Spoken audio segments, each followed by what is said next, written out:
오늘 우리에게 주시는 하나님 아버지의 말씀은 데살로니가전서 5장 19절에서 22절 말씀입니다. 데살로니가전서 5장 19절에서 22절까지 봉독해 드리겠습니다.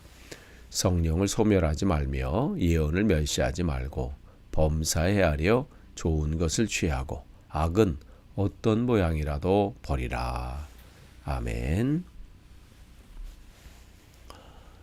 우리가 또 이 새벽 기도의 시간에 또 데살로니가 전서 말씀을 나누는데 이제 오늘 하고 이제 내일이면 이제 우리가 데살로니가 전서가 이제 끝이 납니다. 이제 5장 이제 12절에서 15절까지는 주의 재림을 기다리는 성도들이 그 상호 간에 서로 간에 어떠한 관계 속에서 주님을 맞이해야 될지 그것을 말씀했다면 이제 어제 말씀을 나눈 말씀부터 16절 어제 말씀인 16절서부터 오늘 이제까지 하는 22절까지는 다시 오실 그 주님을 맞이하는 성도들이 그 일상의 생활 속에서 어떠한 삶을 살아야 되고 예언에 대해서 어떠한 자세를 가져야 되는지를 마지막으로 이제 권면을 하고 그 다음에 이제 끝 인사로 이제 마무리를 하게 되지요. 19절에 성령을 소멸하지 말며 그렇게 됐어요. 그러니까 소멸하다라는 것은 불을 끄다 이런 것인데 무슨 성령이 뭐 뜨거운 불이라 뭐 이런 얘기를 여기서 하는 것이 아니라 불과 같은 속성이 이제 있어서 그 내면에서 계속해서 주님께서 우리에게 말씀하신다는 것이죠. 또 우리 안에 있는 죄악된 것을 태우고 또한 하나님의 역사가 드러나도록 계속해서 우리에게 그런 마음을 주신다는 거예요. 그런데 그 성령이 우리 안에서 말씀하시고 또 에베소서에서는 근심하신다 이렇게 얘기를 하잖아요. 우리 안에서 주님께서는 우리가 올곧게 주님의 나라를 위해서 살기를 원하셔서 계속해서 말씀해 주시고 깨우쳐 주시고 그 일들을 또 우리 삶 속에서 바른 길로 가도록 인도해 주신다는 것이죠. 그런데 그것을 무시하고 내 감정대로 내 생각대로 내 방법대로 자기 소견에 옳은 대로 행하는 것 이런 것이 바로 성령의 불을 끄는 그런 행동이지요. 사실 이 데살로니가 교회 성도들이 주위에 생기는 그런 박해들, 어려움들, 신앙의 길을 걸어가면 걸어갈수록 그 어려움들이 그 앞에 펼쳐질 때 정말 그게 포기하고 싶은 마음이 생기는 거죠. 내일은 좀 괜찮을까 하지만 여전히 그 핍박과 또 환난이 그들에게 엄습해 올 때에 그 안에 주시는 하나님 말씀이 점점 더 꺼져가는 거예요.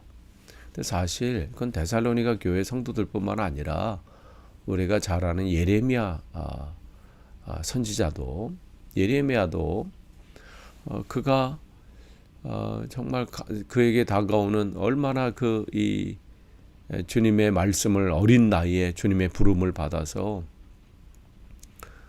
나라가 바벨론에 망한다고 선포하는 그 선포가 그 쉬운 선포겠어요.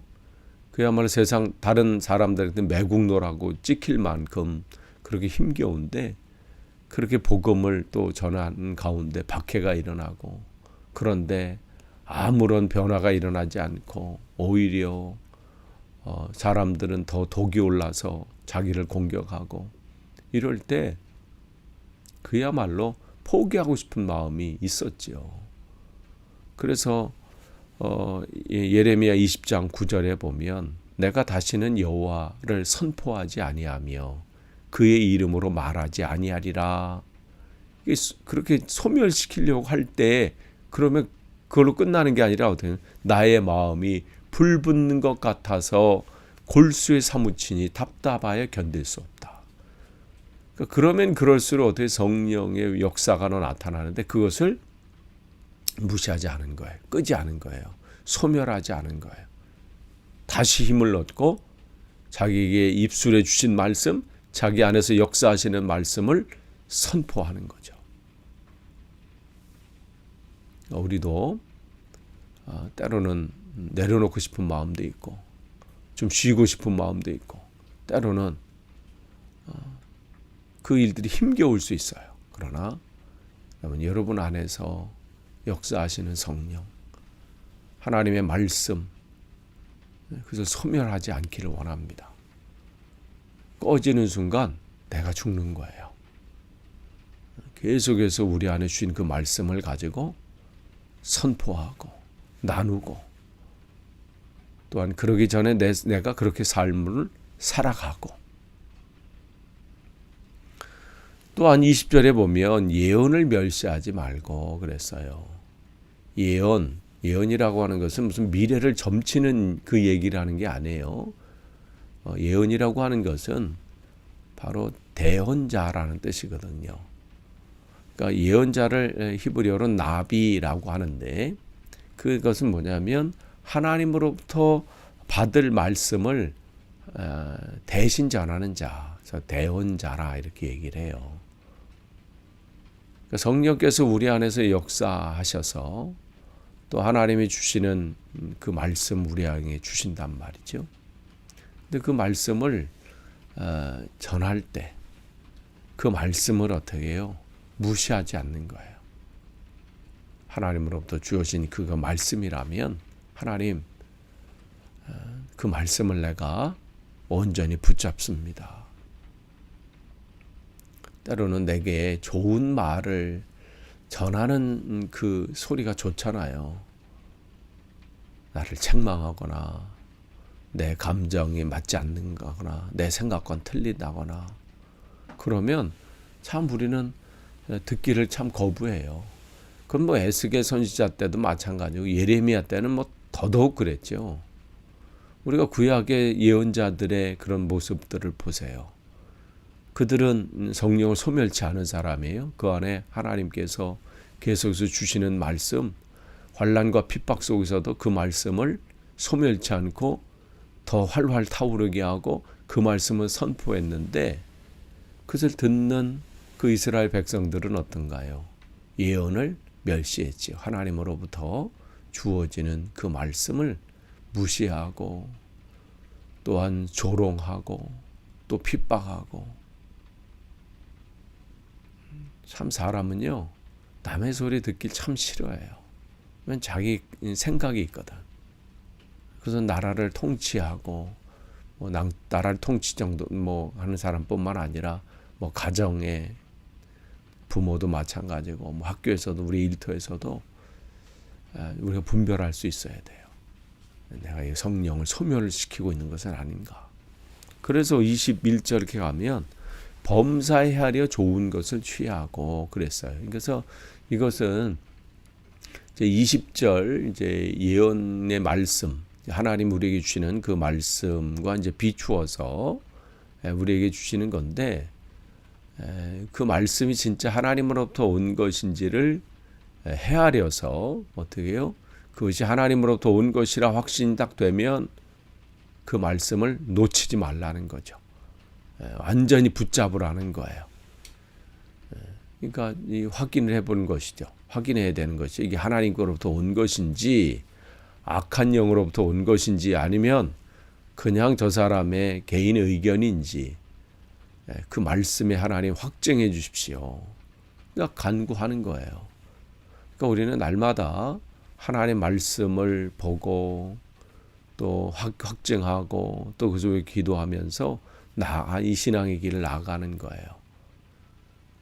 또한 그 당시에는 이 데살로니가 교회뿐만 아니라 그 시대에 그런 거짓 선지자들이 또 있었거든요. 예수님은 사람으로 오신 분이 아니다. 그냥 그 눈에 보이는 것뿐이지 진짜는 영적인 분이다. 그래서 그분 예수 그리스도의 성육신을 의심하는 그걸 가현설이라 그러지요. 그런 일들이 일어났어요. 저 육체는 죄악된 것인데 저건 무시해도 된다. 그러니까 예수 그리스도가 육체가 아닌 영으로만 임했다. 이렇게 가르치는 이들이 있었죠. 어쨌든 하나님으로 온 말씀인지 아닌지를 우리가 분별을 할 필요가 있죠.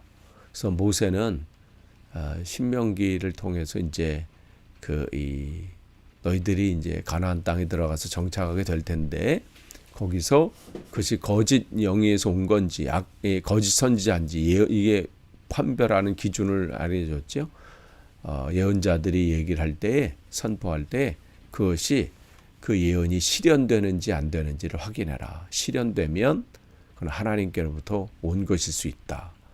두 번째 뭐냐면 실현되더라도 그 말씀이 교회를 세우는 일이 아니라면, 즉 하나님께 그 성도를 하나님께로 이끄는 것이 아니라 하나님께로 내서 하나님으로부터 떠나게 하는 것이라면 그것은 거짓 예언이다.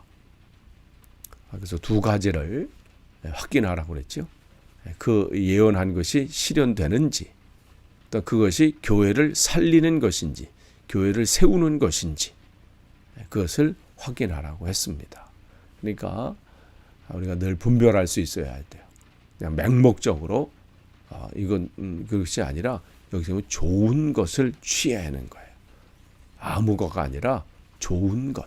좋은 것이라는 것은 내가 좋은 것이 아니에요. 하나님 보실 때 좋은 것이에요. 때로는 그것이 내가 하기 힘든 것일 수 있고 하기 싫은 것일 수 있어요. 내 자존심을 건드리는 것일 수도 있고 내 감정이 그것이 받아들이기 쉽지 않은 것일 수 있어요. 그러나 하면 하나님 기뻐하시겠다. 아니면 이것은 하나님이 원하시는 바가 것이다. 이것을 헤아리라는 거예요.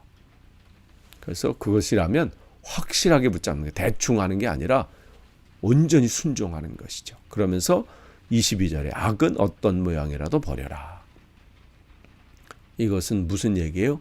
하나님 앞에서 악한 것이라고 판단되는 것이라면 그건 무엇이 됐든 그것을 포기하고 내려놓고 버리라는 거예요.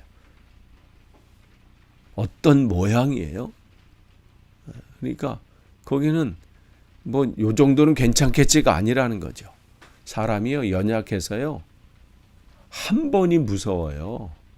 한 번 하고 그 다음부터는요 그냥 굴러가게 돼 있어요. 한 번 용납하면, 한 번 허락하면 한 번만이야? 한 번만은 없습니다. 하거나 안 하거나예요. 그래서 어떤 것이라도 악은 어떤 모양이라도 버려라. 사람은 점점 거기에 오염되고 거기에 빠져가기 때문에 그래요. 여러분이 늘 하나님 말씀을 읽으시면서 묵상하시고 기도하시면서 이건 하나님이 기뻐하시는 것이 아닌데 하는 것이 생각나거든. 그건 하나님이 성령께서 여러분 안에 주시는 말씀이거든요. 그런 거 소멸치 마세요. 꺼트리지 마세요. 그리고 누군가 여러분에게 어떤 말씀을 주셨는데 그 말씀을 여러분 잘 생각하셔서 이걸 내가 들으면 하나님이 기뻐하시지. 하나님은 다양한 사람을 통해서 우리에게 말씀하시거든요. 목사인 저를 통해서도 말씀하시지만 같은 성도들 또 지체들 안에서도 말씀하시고 그럴 때 어떻게 그 예언을 멸시하지 마세요. 왜 나한테 이렇게 얘기해가 아니라 그것이 하나님께로부터 온 것이다 라고 한번 생각해 본다면 내가 저렇게 행하면 하나님 기뻐하시겠다 생각되는 것이라면 여러분 그 앞에서 순종하세요. 어떤 악한 모양이라도 버리라. 여러분 오늘 이 말씀 여러분 기억하시면서 여러분 하나님 앞에 여러분 다시 한번 점검하시는 하루 되시기를 축원합니다. 기도하겠습니다. 하나님 감사합니다. 오늘 또 함께 말씀을 나눴습니다. 이 말씀 속에서 우리가 붙잡아야 될 것이 무엇이고 내가 온전히 행해야 될 것이 무엇인지 점검하는 시간 되게 하시고, 그래서 주님께 날마다 영광 돌리며 기쁨을 드리는 삶이 되게 하옵소서. 예수님의 이름으로 기도합니다. 아멘.